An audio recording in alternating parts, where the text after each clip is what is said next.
Olá, seja muito bem-vindo aqui ao meu canal. Se você está caindo de paraquedas aqui nesse vídeo nas suas buscas, eu vou te pedir para você se inscrever. Aqui você vai encontrar bastante conhecimentos pedagógicos, legislação educacional.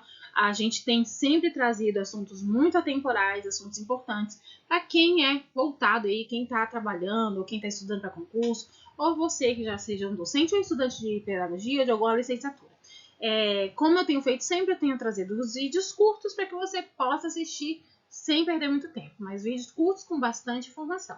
Então vamos lá, a gente agora hoje, aqui nesse vídeo, a gente vai trabalhar sobre desenvolvimento motor, cognitivo e psicossocial. Como esse assunto é um assunto que ele é muito importante, ele cai bastante em provas de concurso, eu vou fragmentar esse vídeo praticamente, provavelmente, em 3 etapas. Então, para não ficar muito extenso e eu te dar a oportunidade de assistir esse vídeo todo, que eu acredito que seja importante que você consiga assistir todo, eu vou até te dar a dica. Eu falo rápido, mas tem gente que ainda não acha que não é tão rápido o suficiente. Coloca na velocidade 1,5, 2 para você conseguir assistir o vídeo todo. É muito bom que você assista, né? Eu vou dividir, como eu falei, em 3. Então agora, neste vídeo, eu vou falar sobre desenvolvimento motor. Lembrando que nos próximos eu falarei sobre o desenvolvimento cognitivo e, em seguida, psicossocial. São assuntos que são bastante importantes, como eu falei, para a área de educação. E eu acredito que vai valer muito a pena você ficar até o final. Meu nome é Fernanda, lá nas redes sociais, nas outras redes, YouTube, Facebook, Instagram, você vai me encontrar por Prof. Fernanda Borges, como tá aí na tela, tá? Então vamos comigo para a tela aqui? Sobre desenvolvimento cognitivo. A gente tem que entender o que é cognição.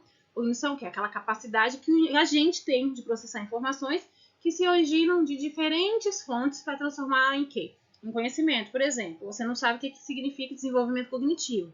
A gente está trazendo informação, você vai processar essa informação e vai transformar essa informação em conhecimento. Esse é o nosso desenvolvimento cognitivo desde o nosso nascimento. A gente sempre está se desenvolvendo cognitivamente. E esse desenvolvimento, elas podem vir da percepção do quê? Dos estímulos do ambiente, da experiência e de nossas características pessoais, como crenças e valores. Ou seja, é um conjunto de situações que vão favorecer esse nosso desenvolvimento cognitivo. Esse desenvolvimento, essa teoria, ela foi criada por Piaget. Piaget é muito cobrado em provas de concurso, né? A gente vê sempre ele sendo mencionado, porque ele foi um marco. Piaget, ele defende a construção de cada ser humano, que é um processo que acontece ao longo do desenvolvimento da criança. E esse desenvolvimento cognitivo, ele classificou em 4 estágios. Esses estágios que a gente verá a seguir, criados, né, defendidos por Piaget, eles caem abundantemente em provas de concurso. E eu espero que a gente entenda, né, cada um desses estágios e consiga aplicar, né, dentro da nossa realidade. Caso você seja aí já um professor, já esteja em sala de aula, você consiga identificar claramente nos seus alunos cada estágio. Eu não perguntei, não pedi, que eu gosto de fazer isso. De onde você está assistindo esse vídeo? Qual estado do brasileiro? Se você não está no Brasil, de onde você está vendo? Eu sempre falo, sou do Distrito Federal. Eu fico muito curiosa, assim, para saber de onde as pessoas estão assistindo, né? De onde está vendo a audiência. Então, deixa nos comentários de onde você está vindo, para eu saber até onde o vídeo está chegando. Mas, continuando, sobre os 4 estágios de Piaget, ele vai dividir esse desenvolvimento cognitivo nos 4 estágios, que são o quê? O sensório motor, o pré-operatório, o operatório concreto e o operatório formal. Essa divisão proposta por Piaget, que é um biólogo, né? Piaget foi um biólogo muito conhecido, muito importante. As suas contribuições, elas geram insumos até hoje na nossa educação, né? Então, essa divisão de Piaget, ela não é final. Ela é uma base, né? Então, assim, ela não é estanque. Não necessariamente uma criança com 2 anos, ela vai atingir exatamente todas as características de desenvolvimento motor que são previstas.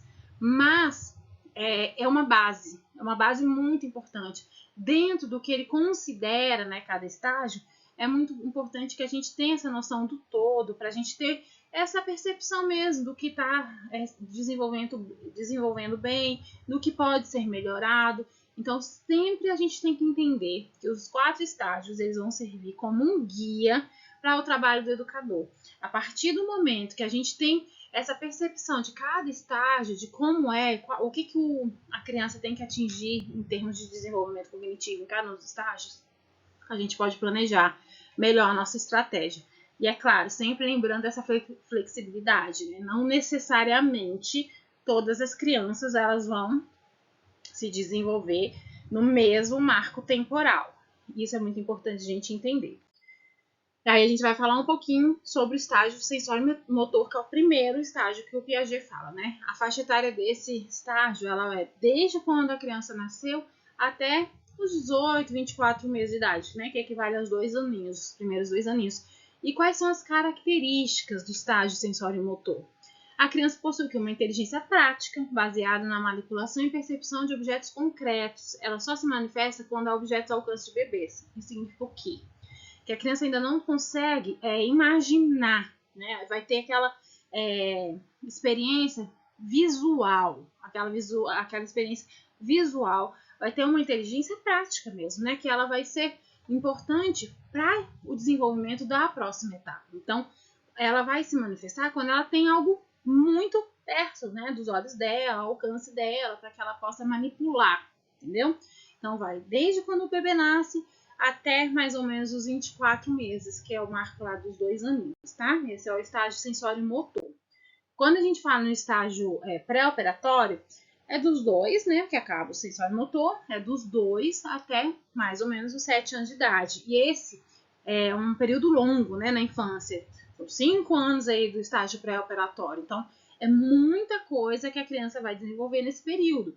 Muito importante o estágio pré-operatório. Ele vai proporcionar ricas experiências para a criança, vai preparar a criança para o próximo estágio, em que ela vai estar um pouco mais madura, e vai trazer o pensamento representativo que a criança consegue aprimorar no próximo estágio. Ele vai ser o desenvolvimento de representação mental mesmo. E vai acontecer com muita rapidez. Aquela época que as crianças absorvem muito conhecimento. Observe que a gente é um marco, né? Quando a criança passa assim, dos 2 aninhos, ela já começa a se desenvolver de forma muito rápida e aprende muita coisa, aprende a falar com mais clareza, aprende a argumentar. Algumas já começam a ler, né, lá para o finalzinho dos 6 anos, 5 anos e meio, já estão lendo, já entende números, já consegue quantificar. Então tem muita coisa. As nossas conversas com as crianças, elas começam a ganhar mais informação, elas trazem, né, mais argumentação às suas conversas. Então é um marco também dentro da infância, o pré-operatório, justamente porque é um período longo. É um período em que a criança vai se desenvolver bastante. Aí no próximo estágio, a gente vai ter aqui o operatório concreto, que é dos 7 aos 11 anos, em que as crianças vão ser capazes de quê? De manipular mentalmente representações internas, ou seja, elas conseguem visualizar, né? Elas conseguem fazer essa associação internamente, mobilizando aqui ideias e memórias para realizar operações mentais. Elas começam a formular regras internas sobre como o mundo funciona e as utilizam para orientar o quê? O raciocínio. Então, dos 7 aos 11 anos já vem aquela fase mais madura da criança, que a criança ela consegue se concentrar melhor, ela consegue formular o seu raciocínio de uma forma mais racional e que elas conseguem também ter o concreto mesmo, né? Conseguem visualizar o concreto. Então, conceitos de números, relações são muito mais fáceis de aprender, a linguagem se torna mais socializada também. Então, a autonomia da criança aumenta, dos 7 aos 11 anos também, a autonomia vai ser uma outra autonomia, e ela vai ter uma relação mais madura com os adultos mesmo, né? Aos 11 anos, tem criança que é extremamente madura, inclusive, né? Mas dentro disso, né, como não é estanque, a gente vai ter lá algumas crianças que vão se desenvolver um pouco mais de maturidade, outros um pouco menos, mas essa é a principal característica do estágio operatório concreto, tá? E o quarto, né,